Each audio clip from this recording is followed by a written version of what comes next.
What's good? Brian Tong here, and welcome to the Apple Byte for everything good and bad inside the world of Apple. And yeah, you know, I'm kind of on the hype train. Porg life, baby. All right, the wait is finally over. Ladies and gentlemen, the Amazon Prime Video app is here on Apple TV. Hallelujah!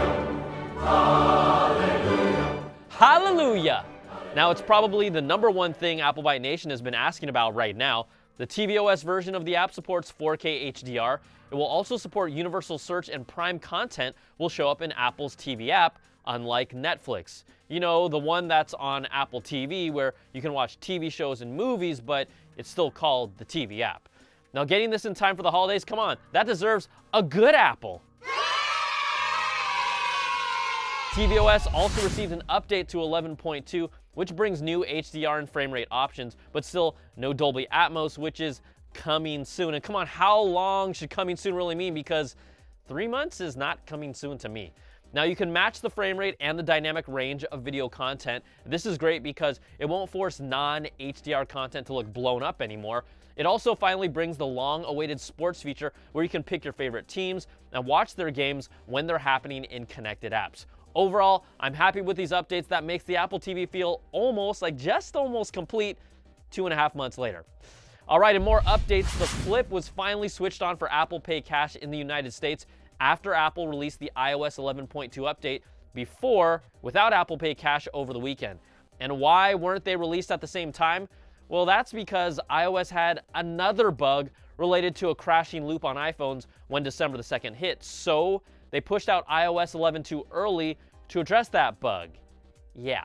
Now, you're going to definitely use Apple Pay Cash, but it's only available in the US right now, and it's iOS only. Right now, this is no Venmo killer because that works on both Android and iOS. And if you'd like to try out Apple Pay Cash, you can send some cash my way. I just want to make sure it's working properly for you. All right, new statistics shared by Apple say iOS 11 is now installed on 59% of iOS devices.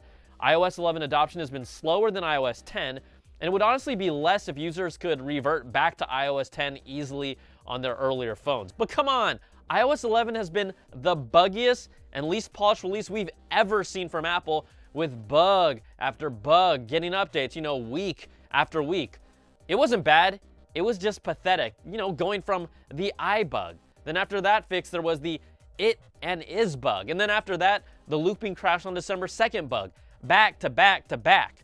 Now, one of the good things from iOS 11.2, I've heard some of Apple Byte Nation tell me that their battery performance has finally improved on earlier iPhones like the 6S, so let me know if that's the case with you too. And we're still waiting to get messages in iCloud syncing that existed in the original iOS 11 beta, but was taken out back in August after its announcement at WWDC this year. All right, if you've been waiting patiently for the iPhone 10, you know what? It's going to pay off for you. Apple is finally selling an unlocked SIM-free version of the iPhone 10 not tied to any specific carrier with the same 1-week delivery time in the United States. There were ways to technically get an unlocked version of the phone before, but you would have to have a Verizon or Sprint account. And what's the big advantage in all this? Getting an iPhone 10 with the better performing Qualcomm modem.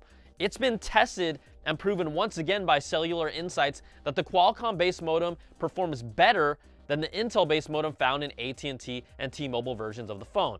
Now, you'll feel the performance difference the most in weaker cell signal areas. This isn't just made-up stuff. Like, I felt this before I even knew there were different modems inside the iPhone 7. Now, that same trend has continued for the 10, and you can read the nitty-gritty of it all in this PC Mag article. And no, I'm not trying to make you feel bad about your iPhone, but this has been true since the 7. Okay, fashionistas alert. Apple has released new color options for the Apple Watch sports bands in flash, which is really a canary yellow, a dark teal. There's also a soft white, which isn't as white because someone needed that, and spicy orange. Apple iPhone 10 silicone cases get these colors as well. And you know what? We can't leave the show without talking about emojis. This is important. The Unicode Consortium announced the beta version of 2018's emoji lineup, including things like a softball, this party face emoji, a bagel, and yes, representation for gingers.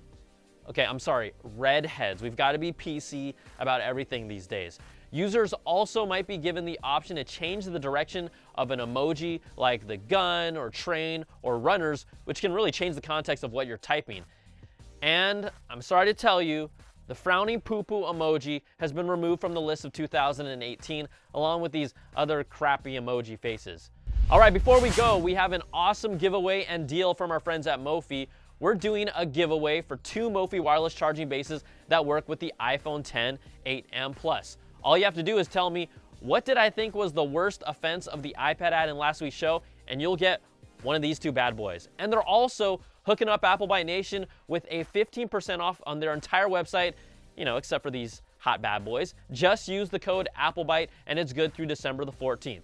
All right, that's going to do it for this week's show. You can email me at theapplebite@cnet.com or tweet me at Brian Tong. Thanks so much for watching, and we'll catch you all next time for another Bite of the Apple.